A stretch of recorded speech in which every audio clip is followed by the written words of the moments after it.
செபிக்கலாம். நல்ல பிதாவே, இந்த நல்ல நேரத்துக்காக நன்றியோடு ஸ்தோத்திரிக்கிறேன். ஒன்றுமில்லாத என்னை இந்த இடத்துல நிறுத்தி வைத்து உடைய வார்த்தையை சொல்ல வைத்து கிருபை ஸ்தோத்திரிக்கிறேன். பேசுகிறவர் நீர் மாத்திரமே செல்வார். என்னை மறைத்து நீர் வெளிப்படும். என்னை தாழ்த்தி இந்த இடத்துல நான் ஒப்பு கொடுக்கிறேன் செல்வார். நீர் மாத்திரம் இடைப்படு. இந்த இடத்துல நீ கொடுக்கிற வார்த்தை கேட்கிற எல்லோருக்கும் ஒரு பிரயோஜனம் உள்ள ஒரு வார்த்தையாக வாயின் வார்த்தைகள் என் இருதயத்தின் தியானம் உடைய சமூகத்தில் பிரியமாய் இருப்பதால் இயேசுவின் நாமத்தில் கேட்கிறோம் எங்கள் ஜீவனுள்ள நல்ல தடவை. எனக்கு அருமையான திருச்சபையாரே, சிலுவை நாயகன் இயேசு கிறிஸ்துவின் நாமத்தினாலே உங்கள் யாவரையும் நான் வாழ்த்தி என்னுடைய வார்த்தை 5வது வார்த்தையை உங்களிடம் நான் ஒப்பு கொடுக்கிறேன். இந்த வார்த்தை தவிப்புக்குண்டான ஒரு வார்த்தை. அந்த வார்த்தை பரிசுத்த யோவான் எழுதினதான 19வது அதிகாரம் 28வது வசனத்தில் யாராவது ஒருத்தர் தெளிவா எனக்கு கேட்கும்படி, ஏன்னா இது வரைக்கும் நான் குறிப்பேது எழுதல. அப்பா கிட்ட நான் அப்பவே கேட்டேன், எல்லாரும் ஜாம்பாபான்கள், குறிப்பு எழுதுறதுல தேறினவர்கள், இறையன் படிக்கிறவங்க, நான் ஒன்றுத்துக்கும் இல்லாதவையா, எனக்கு ஏன் அந்த தவிப்பினுடைய தலைப்பை கொடுத்தீங்க, நான் எப்படியா ரெஃபரன்ஸ் எடுத்து நான் பேசுவேன் அப்படின்னு சொல்லிட்டு அப்பா கிட்ட கேட்டேன். ஊழியத்துக்கு என் கூட வரையா, நீ எத்தனை பேர்கிட்ட நீ பேசுற, நீ தவிக்கிற, அதை நான் கொடுத்துருக்கிறேன். ஆண்டவர்கிட்ட உங்களுக்கு ஜெபம் பண்ணி நான் கேட்டேன். அந்த வார்த்தை தான் நான் கொடுத்துருக்கிறேன். உன்னாலே முடியும் பேசுன்னு சொன்னார். அதற்கு உண்டான வார்த்தை படிக்கலாம். நம்ம அந்த அதிகாரத்தை அதன் பின்பு எல்லாம் முடிந்தது என்று இயேசு அறிந்து வேத வாக்கியம் நிறைவேறத்தக்கதாக தாகமாயிருக்கிறேன் என்று சொன்னார். தாகமாயிருக்கிறேன் என்று இயேசுப்பா அவ்வளவு சத்தமாய் உரைத்து சொல்லியிருக்கிறார். அவருக்கு ஏற்பட்டிருக்கிற தாகம் அது என்ன தாகமாய் இருந்திருக்க கூடுமானால், அவர் சிலுவையில் பேசின, இதற்கு முன்னால் அருமையாக பேசின சகோதரர் சகோதரிகள் மிக நேர்த்தியாகவும் அழகாகவும் பேசிவிட்டு சென்றிருக்கிறார்கள். அவருக்கு கொடுக்கப்பட்ட தலைப்பு மன்னிப்பு, ரட்சிப்பு, பராமரிப்பு, துடிப்பு. இந்த துடிப்புக்கு அடுத்தது தவிப்பு. தவிப்புல இந்த 5 தலைப்புகளிலும் அவர் ஏறெடுத்த எல்லா தலைப்புகளிலுமே அவர் கேட்டுக்கொண்ட, அவர் பெற்றுக்கொண்ட, அவர் பிதாவிடம் கேட்டுக்கொண்ட ஒரே ஒரு வார்த்தை, அவருக்கு ஏற்பட்டிருக்க வார்த்தை ஆத்தும பசி தாகம். இந்த ஆத்தும பசி தாகத்துக்காகத்தான் அவர் பிதாவினிடத்துல, பிதாவே அப்பா அப்படின்னு கூப்பிட்டு தாகமாய் இருக்கிறேன் என்று அப்பாவிடம் உரைத்து சொல்லியிருக்கிறார். இந்த தாகம் என்னன்னா, 2 இடத்துல, பழைய ஏற்பாட்டுல ஒரு இடத்துல ஒரு தாகத்தை பத்தி சொல்லியிருக்கு, புதிய ஏற்பாட்டில ஒரு தாகத்தை பத்தி சொல்லியிருக்கு. பழைய ஏற்பாட்டுல ஒரு தாகத்தை பார்த்துட்டு வந்துடலாம். கிறிஸ்துவானவர் நம்முடைய வாழ்க்கையில ஒரு ஏற்பட்டிருக்கிற இந்த தாகம், ஆத்தும பசி தாகத்துக்காக நம்மை நாமே வருத்தி கொண்டு நம்மையும் ஓட செய்திருக்கிற இந்த காலத்துல அவருக்காக எழுந்து நாம விசுவாசிக்கணும், ஓடணும், ஆத்துமாக்களை ரட்சிக்கணும்னு சொல்லி நம்மை இந்த இடத்துல ஏற்படுத்தியிருக்கிறாரு. அவருக்காக நம்மை முழுமையாய் ஒப்பு கொடுப்போம். பல ஆத்துமாக்களை பரலோகத்துக்கு நேராக, நம்மை ரட்சிப்புக்கு நேராக கொண்டு செல்வோம் என்பதை நாம் உறுதியாய் இந்த இடத்திலிருந்து நம்ம கடைபிடித்து செல்வோம். பழைய ஏற்பாட்டுல சொன்ன தாகம், ஆகாருக்கு இஸ்மவேல் கொடுத்த ஒரு பிள்ளையை, அந்த கதை உங்களுக்கு எல்லாருக்கும் தெரியும். சாராளம் என்ன பண்ணிட்டாங்க? ஆகாரை தள்ளி வச்சு அனுப்பிவிட்டாங்க. இவங்க சந்தோஷம், மகனுடைய சந்தோஷம் இருக்குன்னு ஆகார் என்ன பண்ணிட்டாங்க, நல்ல வளர்ந்த பையனை கூட்டி கொண்டு நீ எங்கேயாச்சும் கொண்டு போயிடு அப்படின்னு சொல்லி அவனை வெளியே அனுப்பிட்டாங்க. வெளியே அனுப்பிட்டு பாலைவனத்துல சாக கிடக்கிறான் மகன். அந்த இடத்துல ஆகார் இந்த ஜெபம் பண்ற ஆண்டவரை நோக்கி, ஆண்டவனே என் மகன் சாக கிடக்கிறானே, நீர் கொடுத்த அந்த பிள்ளை நீர் எடுத்துக்கு, நீர் அன்பாய் கொடுத்து எனக்கு பிள்ளை, மகன் சாக கிடக்கிறானேன்னு சொல்லி அந்த பிள்ளையை அவன் பசியில வாடுறான், அவனுக்காக ஜெபிக்கிறா, அவனை உயிர்ப்பிக்கணும்னு சொல்லிட்டு அந்த தாய் வேண்டுதலோடு ஆண்டவர்கிட்ட கேட்கும் போது ஆண்டவர் என்ன சொல்ற, அந்த ஆண்டவர் அந்த இடத்துல அந்த ஒரு ஜீவ ஊற்றை கொடுத்து அந்த மகனுக்கு உயிர் பிச்சை கொடுத்து அவனை உயிர் மீட்டு எடுத்தார். இதை வந்து நம்ம பழைய ஏற்பாட்டுல பாக்குறோம். இது வந்து ஒரு ஜீவ தண்ணீர் மாத்திரம் தான் அந்த இடத்துல கொடுத்து தன்னுடைய மகன் இஸ்மவேலை, அப்படிப்பட்ட ஒரு மகனை ஆசீர்வதித்து இன்னைக்கு முஸ்லிம் இருக்காங்க பார்த்தீங்களா, எல்லாரும் இஸ்மவேல் வம்சத்துல வந்த எல்லாருமே நம்ம முஸ்லிம்கள் எல்லாமே இஸ்மவேல் வம்சத்துல வந்தோம். அப்படிப்பட்ட ஒரு வம்சத்தை அவருடைய தண்ணீரை, ஜீவ தண்ணீரை கொடுத்து மீட்டெடுத்த அந்த மகனுக்காக அந்த தண்ணீர் அப்போ கொடுத்தாரு. இந்த புதிய ஏற்பாட்டு காலத்துல ஒரு சம்பவம் நம்ம பார்ப்போம், எல்லாருக்கும் தெரிஞ்ச சம்பவம் தான். பரிசுத்த யோவான் எழுதின சுவிசேஷம் 4:14 சொல்லப்பட்டதாவது ஒரே ஒரு வார்த்தை வாசிக்கலாம். ஒரே ஒருத்தர் எதுக்காக வாசிக்கல? நான் கொடுக்கும் தண்ணீரை குடிக்கிறவனுக்கோ ஒரு காலம் தாகம் உண்டாகாது. நான் அவனுக்கு கொடுக்கும் தண்ணீர் அவனுக்குள்ளே நித்திய ஜீவகாலமாய் ஊறுகிற நீரூற்றாய் இருக்கும் என்று அப்பா வந்து சொல்லி இருக்கிறாரு. இந்த சம்பவம் எல்லாருக்கும் தெரியும். இந்த சிலுவை தியானத்துல அன்பா எனக்காக 2 பேர் வந்து எனக்கு ஒரு குறிப்பு கொடுத்தாங்க. எங்க சிவசங்கர் அக்காவும் ஒரு குறிப்பு கொடுத்தாங்க, நம்ம சந்திராமாவும் எனக்கு ஒரு குறிப்பு கொடுத்தாங்க. இந்த குறிப்பு தான் இன்னைக்கு நான் நோட் பண்ணி வச்சுக்கினேன். அக்கா சொன்னது, எனக்குள்ள இருக்கிற தாகம், ஆத்தும பசி தாகம், ஆத்துமாக்களை ஆதாயப்படுத்தணும்னு சொல்லிட்டு எனக்குள்ள ஒரு வாஞ்சி இருக்குது.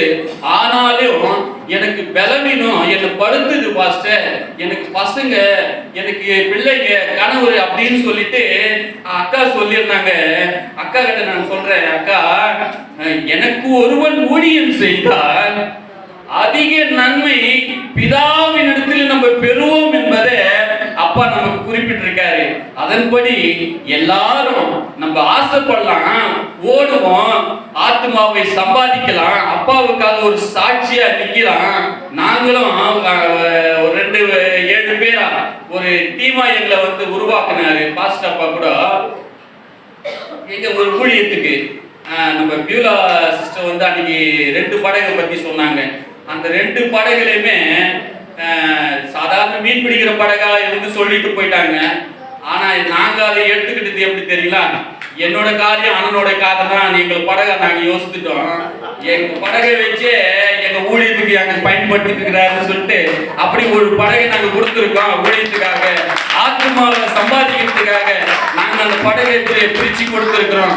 வாங்க போவோம், ஆத்மாவை சம்பாதிக்கலாம் அப்படின்னு சொல்லிட்டு எங்க படகை எங்க 2 பேருக்கு மட்டும் இல்ல, எங்க கல்யாணத்தும் சரி, எங்க தம்பி சுரேஷுக்கும் சரி, எங்க தம்பி ரஜினிக்கும் சரி, இப்படிப்பட்டதான ஒரு ஆத்மாவை சம்பாதிக்கக்கூடிய நாங்க போன முக்கூரும்பை கையை ஏத்துவோம் பாடி வடப்புதுப்பட்டு அந்த மாதிரி இடத்துல நாங்க போய் ஒரு 7 பேரா நாங்க சம்பாதிச்சுட்டு இருக்கோம்.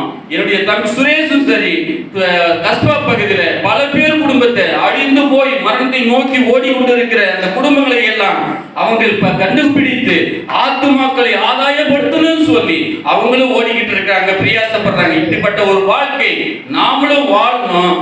நம்ம புதிய ஏற்பாட்டுல இந்த சமாரிய ஸ்திரீ கதையை நான் அந்த இடத்துக்கு வந்துடுறேன். ஏசப்பா சமாரிய நாட்டுக்கு வரும்போது அந்த வழியா ஒரு கிணற்றடியில வராரு. அந்த கிணறு யாருடையதுன்னா யாக்கோபினுடையது. சமாரிய நாட்டுக்கே அந்த கிணத்துல இருந்து தான் தண்ணி போகுமா. எல்லாரும் அந்த தண்ணி, அந்த கிணத்துல இருக்கிற தண்ணியை தான் எடுத்து எல்லாரும் பருகுவாங்க, அவங்களுடைய தாகத்தை தீர்த்துக்குவாங்க. அப்பா ஊழியம் செய்து அந்த வழியா வரும்போது அங்க ஒரு ஸ்திரீ, சமாரிய ஸ்திரீ, பேர் குறிப்பிடல, சமாரிய ஸ்திரீ அங்க வந்து தண்ணி மோட்டருக்கு இருந்தா அந்த இடத்துல அவகிட்ட வந்து கேட்டாரு.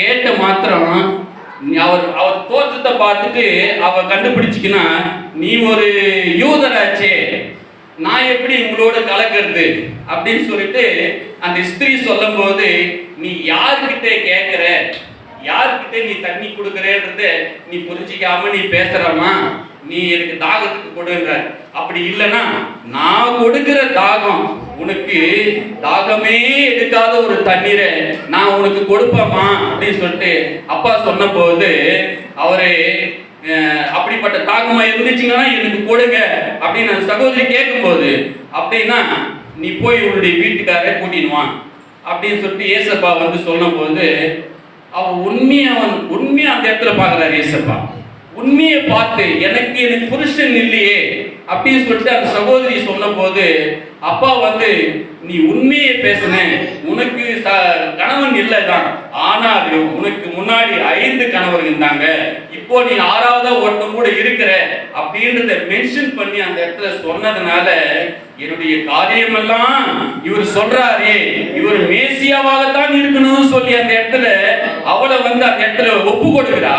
ஒப்பு கொடுத்தது மாத்திரம் இல்ல, அவள் போய் என்ன பண்றா, அதுக்கப்புறம் சந்திரம்மா அழகா அந்த இடத்துல வந்து இந்த டாபிக்க சொல்லல, என்னுடைய டாபிக்க, ஆனாலும் அதுக்கு உண்டான சமாதானத்துக்கு உண்டான டாபிக் எடுத்துட்டு கொண்டு போயிட்டு அந்த ஊர் முன்னாடி எல்லாரையும் கூட்டிட்டு வந்து அப்பாவின் இடத்துல சேர்த்து அவ்வளவு பெரியும் அவர் அந்த ரட்சிப்புக்கு உண்டான வாழ்க்கையை அவர் பெற்று கொடுத்தால் என்பதை அப்பாவுக்கு தெரியும், ஆனா அந்த ஊர் ஜனங்களுக்கு தெரியல.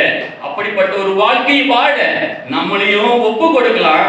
ஒப்பு கொடுக்கிறது மாத்திரமல்ல, அப்பா இந்த பூமியில் சுற்றி வாழ்ந்த காலத்திலேயே எப்படியெல்லாம் ஓடி திரிந்து இந்த ஆத்துமாக்களை, விலையேற பெற்றதான ஆத்துமாக்களை நமக்கு நம்ம பரலோகம், அந்த பரலோகத்துல ஒரு ஆத்துமாவை நம்ம பரலோகத்துக்கு நேராக எடுத்துக்கொண்டு போனோம்னா அந்த பரலோகத்துக்கு எவ்வளவு பெரிய சந்தோஷம் தெரியுமா. நீ வெறும் கையோடு வந்து வீசி கொண்டு வந்தியா மகனே, நான் உன்னை அழகுபடுத்தி நீ கேட்டதெல்லாம் பூமியில் உனக்கு எல்லாத்தையும் கொடுத்தனே, எனக்காக நீ என்னப்பா செஞ்ச அப்படின்னு அப்பா நம்ம கேள்வி கேட்காததுக்கு முன்னாடி ஒரு ஆத்மாவாவது நம்ம அப்பாவிடம் கொண்டு போனோம்னா, நம்ம உயிர் இருக்கிற வரைக்கும் இல்லையாது அப்பா வருகிற வரைக்கும் நம்ம அந்த ஒரு ஆத்மாவை சம்பாதிச்சோம்னா நமக்கு இருக்கிற அந்த பரலோகத்துல வரவேற்பு, அப்படிப்பட்டதான வரவேற்பு மிக பெரியதா இருக்கும். நம்ம இந்த உலக பிரகாரம் நம்மளை கூப்பிடுவாங்க, நம்மள வரவேற்பாங்க, பொன்னாடு போத்துவாங்கன்ற இதுல இந்த இடத்துல நம்ம ஒரு அற்பமா இருப்போம். ஆனாலும் பரலோகத்துல உங்க வரவேற்பு இருக்குது பாத்தீங்கன்னா, ஒரு ஆத்மாவை சம்பாதிச்சு கொண்டு போறது அது மிக பெரியதான ஒரு சம்பாதிப்பு. அப்படிப்பட்டதான ஒரு வாழ்க்கையை நம்ம வாழுவோம், அப்பாவுக்காக வாழுவோம். இப்படி எக்ஸாம்பிளுக்காக நம்ம ஒரே ஒருத்தர் நேரடியாவது நம்ம இங்கிருந்தே தான் பாக்குறோம். ஆத்துமாக்களை யாருன்னா ஒருத்தர் எங்கேனாச்சும் ஒரு பாஸ்டர் எங்கேயாச்சும் ஒரு சர்ச்சு கொடுக்குற அவங்க பாட்டுக்கு எடுத்துக்குவாங்க, சம்பாதிச்சு அவங்க பாட்டு எடுத்துக்குவாங்க. இல்ல அது இல்லைங்க, எதிர்க்காகவே இங்க பின்னாடியே இருக்கிறார் பாருங்க. ஓடுகிற ஓட்டம், அவர் அலைகிற திரிஞ்சு ஓடுகிற ஓட்டம், பிள்ளைகளுக்காகவோ மனைவிக்காகவோ தன் சொந்த பேங்க் பேலன்ஸ் ஏற்றுறதுக்காகவோ இவ்வளோ பேரை சம்பாதிச்சு வச்சுக்கிறாரே ஆத்துமாக்களை இந்த பரலோகத்துக்கு. எதுக்காக? நம்மை நாம பாவத்தில் இருந்திருக்கிறோம், அக்கிரமத்தில் வாழ்ந்திருக்கிறோம், யாரையும் மன்னிக்க முடியாது வாழ்ந்திருக்கிறோம், விபச்சாரத்தில் இருந்திருக்கிறோம், வேசித்தனத்தில் இருந்திருக்கிறோம். அப்படிப்பட்ட நாம பரலோகத்துக்கு நேரா ஒரு ரட்சிப்பை கொடுத்து, ஒரு மன்னிப்பை கொடுத்து, ஒரு பராமரிப்பை கொடுத்து, ஒரு துடிப்போட அப்பா தவிக்கிற தவிப்புல இவர் வாழ்ந்துட்டு வராரு. இதுதான் நமக்கு கண்ணு முன்னாடியே இருக்குது. இவரை பார்த்து நாமளும் அவரோட கூட கை சேர்த்து, அன்னைக்கு நேற்று ஒரு வார்த்தை அந்த வியாகுல வேலன்ல சொன்னாரு, ஏசப்பாவோட குறிப்பா வந்து ஒரு டீம் உருவாக்கி வச்சுட்டாரு. அந்த மாதிரி சீசர்களை எங்க சில பேர் எங்க அண்ணனோட எல்லாரும் சேர்ந்து ஒரு 7 பேரை வச்சிருக்கிறது எவ்வளவு பெரிய ஒரு விஷயம் தெரியுங்களா. அப்படிப்பட்டதான ஒரு வாழ்க்கை உங்களுக்கு நாங்க வாழ ஏசப்பா கூட நம்ம எல்லாரும் ஒப்பு கொடுப்போம். பரலோகத்துக்கு ஒரு ஜனத்தை நம்ம கூட்டி சேர்ப்போம். ஒரே ஒரு வசனத்தை மாத்திரம் உங்களுக்கு காண்பிச்சு கொடுத்துட்டு முடிச்சிடலாம். யாக்கோபு 5:20. யாக்கோபு 5:20. தப்பி போன மார்க்கத்திலிருந்து பாவியை திருப்புகிறவன் ஒரு ஆத்துமாவை மரணத்திலிருந்து ரட்சித்து அப்பா ஆமென். இப்படிப்பட்ட ஒரு தப்பி போன நம்ம எங்கேயோ பார்க்க வேணாங்க, நம்ம குடும்பத்திலேயே பார்க்கலாம். ரட்சிப்பு இல்லாத எத்தனையோ நம்ம உறவுகள் இருக்குது. நம்ம தெருவில் இருக்கிறாங்க, நம்ம ஊர்ல இருக்கிறாங்க, நம்ம மாநிலத்தில் இருக்கிறாங்க, நம்ம தேசத்தில் இருக்கிறாங்க. ஒரே ஒரு ரெண்டே விஷயத்துக்காக இன்னைக்கு அர்ப்பணிச்சுட்டு போவோம். இவங்களுக்கு எல்லாருக்காகவும் நம்ம முழங்கால் படியிட்டு ஜெபிக்க நம்மை நாமே ஒப்பு கொடுப்போம். முதலாவது. இரண்டாவது, அப்பாவுடைய வார்த்தையை, நமக்கு தெரிஞ்ச வார்த்தையை, நமக்கு கற்றுக் கொடுத்திருக்கிற வார்த்தையை அவர்களிடத்தில் எடுத்து கொண்டு போய் அவர்களிடத்தில் சொல்லுவோமானால் அந்த வார்த்தை அவர்களிடம் கிரியை செய்யும். அப்பா அந்த கிரியை செய்கிற வேலையை அவர் பார்த்துக்குவாரு. நாம அவருக்கு செய்ய வேண்டிய ஒரே ஒரு காரியம், நம்ம அந்த வார்த்தையை கொண்டு போய் அவர்களிடத்தில் கொண்டு சேர்க்க வேண்டும் என்பதை முழுமையாக நம்மை ஒப்பு கொடுத்து அவருக்காக வாழுவோம். வாழ நம்மை அர்ப்பணிப்போம். ஒரே ஒரு பாட்டு மாத்திரம் நான் பாடிடுறேன். நான் வாழ்வது உமக்காக, உமது ஊழியம் செய்வதற்காக. நான் வாழ்வது உமக்காக, உமது ஊழியம் செய்வதற்காக. நான் வாழ்வது உமக்காக, உமது ஊழியம் செய்வதற்காக. உமக்காக யாவையும் சகித்துக் கொள்வேன், என் ஜீவனையும் பொருட்டாக இனிப்பதில்லை.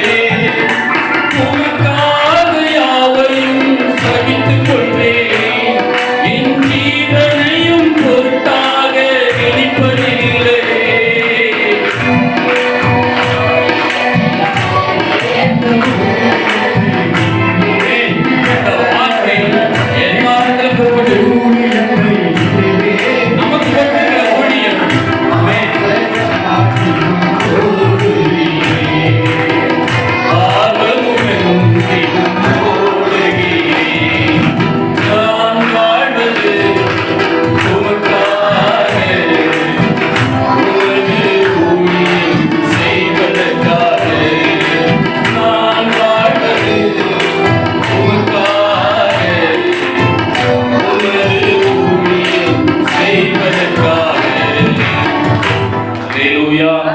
அந்த வாய்ப்பை கொடுத்த உங்கள் யாவருக்கும் அப்பாவுடைய குடும்பத்திற்கும் என் நன்றியை தெரிவித்துக் கொள்கிறேன்.